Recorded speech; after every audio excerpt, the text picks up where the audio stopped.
Всім привіт! Хочу розказати в цьому відео, як швидко перевірити стук стойок стабілізатори на машині. Без ями, без підйомника. Підходимо до машини. Якщо є дуги, беремося за дуги. Якщо нема дуг, відкриваємо двері, впираємося ось тут рукою і хитаємо з боку в бік машиною.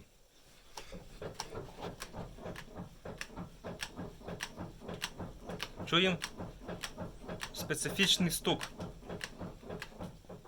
Це є наші солдатики.